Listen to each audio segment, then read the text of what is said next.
గల్లా జయదేవ్ తాజాగా చేసిన ప్రకటన రాజకీయాల నుంచి వైదొలుగుతున్నా కానీ టీడీపీ నుంచి కాదు. వివిధ కేసుల్లో ఈడీ నన్ను 2 సార్లు పిలిచి విచారించింది. నా వ్యాపారాలన్నీ నిఘా పరిధిలోనే ఉన్నాయి. సిబిఐ, ఈడీ నా ఫోన్లు ట్యాప్ చేస్తున్నాయి. కేంద్ర రాష్ట్ర ప్రభుత్వాలు లక్ష్యంగా చేసుకున్న ప్రస్తుత పరిస్థితుల్లో రాజకీయాల నుంచి వైదొలుగుతున్నా. ఇది ఆయన చెప్పినటువంటిది. అంటే మోడీ సర్కారు కూడా చేపట్టింది అన్నటువంటిది. అంటే మోడీ కూడా నన్ను కాపాడట్లేదు అని చెప్పడం.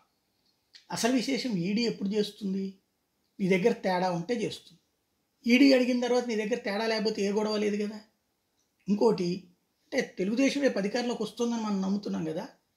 భారతీయ జనతా పార్టీ కూడా తెలుగుదేశం కూటమిలో చేరుతుందని నమ్ముతున్నాం కదా. మరి ఇప్పుడు రాజకీయాలు ఇవాళ కరెక్ట్గా ఎన్నికల ముందు ఎందుకు డ్రాప్ అవడం? తెలుగుదేశం నుంచి డ్రాప్ అవ్వట్లేదు, ఎన్నికల్లో పోటీ నుంచి డ్రాప్ అవుతుంది.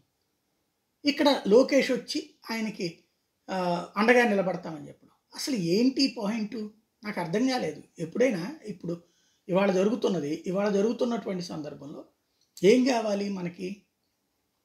తాజాగా కావాలి అనుకున్నప్పుడు అంటే పార్టీలోనే రేపు గెలివబోతున్నాం అన్నప్పుడు ఇవాళ రాజకీయ సన్యాసం చేయడం ఎందుకు?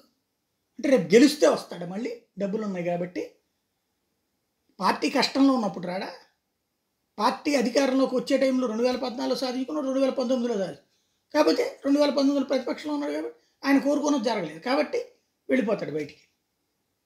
రేపు గెలుస్తుంది అనుకుంటున్నాం కదా, మరి ఇప్పుడు డ్రాప్ అవడం ఎందుకు? ఇంకోటి ఈడీ గురించి మాట్లాడుతాం. ఈడీ ఊరకనే వేగ్గా పెడుతుందా? ఇక్కడ పోనీ మనం చెప్పాం అదేదో పొల్యూషన్ లాంటివి అన్నట్టు. పొల్యూషన్ అంశాల్లో ఆ సెంట్రల్ పొల్యూషన్ బోర్డుని యాక్సెప్ట్ చేస్తే సరిపోతుంది కదా. ఎందుకు వదిలేస్తున్నాం మనం? అంటే భయపడుతున్నాం కదా, అంటే తప్పు చేసామని భయమే కదా అక్కడ. లేదా సెంట్రల్ గవర్నమెంట్ కూడా మనకు వ్యతిరేకంగా ఉందని ఫీల్ అయిపోతున్నామా?